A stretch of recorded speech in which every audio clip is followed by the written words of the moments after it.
नमस्कार, आप देख रहे हैं 10 न्यूज और मैं हूं बियाजमान। आज की बड़ी खबरें लेकर हम हाजिर हैं, बिना रुके बिना थमे। चलिए शुरू करते हैं फटाफट खबरों का सिलसिला। संसद में ऑपरेशन सिंदूर पर पीएम मोदी ने करीब 2 घंटे तक लंबा भाषण दिया और ट्रंप की मध्यस्थता की बात को खारिज कर दिया। उन्होंने कहा कि भारत ने कभी तीसरे पक्ष की मध्यस्थता नहीं मानी। हालांकि विपक्ष ने सवाल उठाया कि क्या हमले के समय खुफिया एजेंसियां नाकाम थी और जवाबदेही तय क्यों नहीं हो रही। जम्मू कश्मीर के पुंछ जिले में घुसपैठ की बड़ी कोशिश को सेना ने नाकाम कर दिया। ऑपरेशन शिव शक्ति के तहत बुधवार सुबह दिगवार इलाके में 2 पाकिस्तानी आतंकियों को मार गिराया। ये आतंकी पाकिस्तान अधिकृत कश्मीर पीओके से भारत में घुसपैठ की कोशिश कर रहे थे। सुरक्षा बलों की मुस्तैदी से एक बड़ी साजिश टल गई। ऑपरेशन सिंदूर और पहलगाम हमले के बाद यह कार्रवाई और भी अहम मानी जा रही है। रूस के कमचटका प्रायद्वीप में 8.8 तीव्रता का शक्तिशाली भूकंप आया, जिसके बाद जापान, अमेरिका और कनाडा तक सुनामी की चेतावनी जारी कर दी गई। इसमें फुकुशिमा परमाणु संयंत्र को खाली कराया गया और अमेरिका के अलास्का में भी अलर्ट है। इस भयावह प्राकृतिक घटना से बाबा वेंगा की यह भविष्यवाणी फिर चर्चा में है, जिसमें उन्होंने कहा था कि 2025-26 में धरती हिलेगी और महाप्रलय की शुरुआत होगी। भारत के अंडमान निकोबार द्वीपों पर भी असर पड़ सकता है। अमेरिकी राष्ट्रपति डोनाल्ड ट्रंप ने इजरायली प्रधानमंत्री नेतन्याहू के उस दावे को सिरे से खारिज कर दिया जिसमें कहा गया था कि गाजा में कोई भूखमरी नहीं है। ट्रंप ने कहा, बच्चों की हालत देखिए, वहां सच में भूखमरी है। उन्होंने दावा किया कि अमेरिका गाजा को खाद्य सहायता भेजेगा और इसके वितरण में कोई रुकावट नहीं आने दी जाएगी। उन्होंने कहा कि जो रुकावटें हमास या अन्य गुटों ने खड़ी की हैं उन्हें हटाना होगा। गुजरात एटीएस ने बेंगलुरु से एक बड़ी कार्रवाई में अलकायदा की महिला आतंकी समा परवीन को गिरफ्तार किया है। 30 वर्षीय समा AQIS की सक्रिय सदस्य है और कर्नाटक में रहकर आतंकी मॉड्यूल चला रही है। वह मूल रूप से झारखंड की रहने वाली है और काफी समय से बेंगलुरु में रह रही है। उसका सोशल मीडिया गतिविधियों पर भी नजर रखी जा रही थी। फिलहाल उससे पूछताछ जारी है। राजस्थान के मुख्यमंत्री भजनलाल शर्मा ने संसद भवन में प्रधानमंत्री नरेंद्र मोदी से 45 मिनट तक मुलाकात की। चर्चा राज्य की परियोजनाओं, शिक्षा सुधार और प्रशासनिक पुनर्गठन पर केंद्रित रही। यह मुलाकात ऐसे वक्त पर हुई जब वसुंधरा राजे भी दिल्ली दौरे पर थी। इससे राजस्थान बीजेपी में शक्ति संतुलन की चर्चाएं तेज हो गई है। तेलंगाना में बीआरएस सरकार से जुड़े कथित भेड़ पालन घोटाले के सिलसिले में ईडी ने हैदराबाद में 8 ठिकानों पर छापेमारी की है। बताया जा रहा है कि सरकारी योजना के धन की हेरफेर की जा रही है।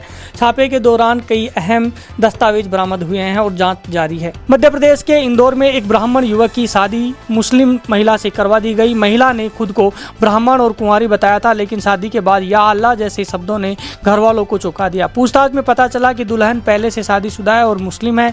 वह 2.5 लाख रुपए लेकर फरार हो गई। पीड़ित ने परशुराम सेना के साथ पुलिस से शिकायत की। लखनऊ में एक दरोगा की मौत के बाद उनके शव को लेकर 2 पत्नियों में विवाद हो गया। पहली पत्नी जौनपुर से आई जबकि दूसरी लखनऊ में साथ रह रही थी।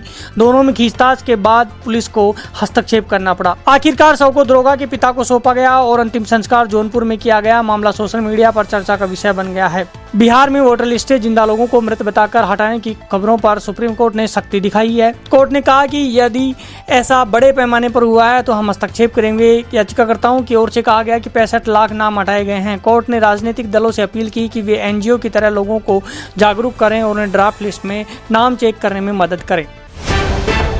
बिहार सरकार ने आशा और ममता कार्यकर्ताओं के मानदेय में बड़ी बढ़ोतरी की है। अब आशा वर्कर्स को 1000 रुपए के बजाय 3000 रुपए की प्रोत्साहन राशि मिलेगी, जबकि ममता वर्कर्स को प्रति प्रसव 600 रुपए मिलेंगे। यह फैसला विधानसभा चुनाव से पहले लिया गया ताकि सरकार की छवि मजबूत हो और लंबे समय से चली आ रही मांगों को भी संबोधित किया जा सके। दिल्ली में तेज बारिश से सड़कों पर जलभराव हो गया। पूर्व मुख्यमंत्री अरविंद केजरीवाल ने बीजेपी पर तीखा हमला बोलते हुए कहा कि 4 इंजन की सरकार का यह हाल है कि कनॉट पैलेस तक डूब गया है। उन्होंने उपराज्यपाल, नगर निगम और मुख्यमंत्री रेखा गुप्ता पर भी सवाल उठाए। आम आदमी पार्टी ने इसे बीजेपी की नाकामी बताया। मौलाना साजिद रशीदी ने सपा सांसद डिंपल यादव के पहनावे पर विवादास्पद टिप्पणी कर दी, जिसके बाद नोएडा में सपा कार्यकर्ताओं ने न्यूज चैनल के स्टूडियो में उनकी पिटाई कर दी। यह वीडियो सोशल मीडिया पर वायरल हो गया और मौलाना के खिलाफ कानूनी कार्रवाई की मांग उठ रही है। बॉलीवुड अभिनेत्री सारा अली खान को अर्जुन प्रताप बाजवा के साथ गुरुद्वारे में देखा गया। वीडियो वायरल होने के बाद उनके डेटिंग की खबरें फिर सुर्खियों में आ गई हैं। सारा सफेद सूट में दिखी और अर्जुन उनके साथ थे। फैंस ने दोनों को बेस्ट जोड़ी बताया, जबकि कुछ ने उनकी प्राइवेसी पर चिंता जताई। भारत के स्टार तेज गेंदबाज जसप्रीत बुमराह इंग्लैंड के खिलाफ 5वें टेस्ट में नहीं खेलेंगे। बीसीसीआई की मेडिकल टीम ने उनकी पीठ की सुरक्षा को ध्यान में रखते हुए यह निर्णय लिया है। पहले से तय था कि बुमराह केवल 3 टेस्ट खेलेंगे। वह पहले, तीसरे और चौथे टेस्ट में खेले थे। आमिर खान की फिल्म सितारे जमीन पर अब OTT पर नहीं बल्कि यूट्यूब पर रिलीज होगी, वो भी पे पर व्यू मॉडल पर। हर दर्शक को फिल्म के लिए देने होंगे 100 रुपए। आमिर ने इसे जनता का थिएटर नाम दिया। उनका कहना है कि यूट्यूब की पहुंच देश भर में है और डिजिटल पेमेंट ने इसे और आसान बना दिया है। यह फिल्म 1 अगस्त को यूट्यूब पर रिलीज होगी। अजय देवगन की फिल्म सन ऑफ सरदार 2 अब 1 अगस्त को रिलीज होगी, लेकिन इसका टकराव सिद्धांत चतुर्वेदी की धड़क 2 से हो रहा है। फिल्म की रिलीज टलने और सैयारा की सफलता के बाद दर्शकों में उत्साह कम नजर आ रहा है। ऐसे में सन ऑफ सरदार 2 की कामयाबी पर सवाल उठने लगे हैं।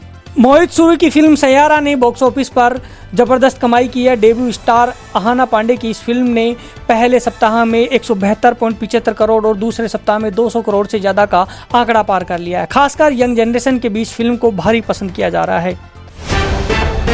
तो ये थी आज की सभी बड़ी और जरूरी खबरें तेज रफ्तार में। अगर आप देश दुनिया की हर हलचल से अपडेट रहना चाहते हैं तो जुड़िए 10 न्यूज के साथ। मैं हूं बियाजमान, मिलेंगे फिर एक और बुलेटिन में। तब तक के लिए मुझे दीजिए इजाजत। जय हिंद। नजर सब पर।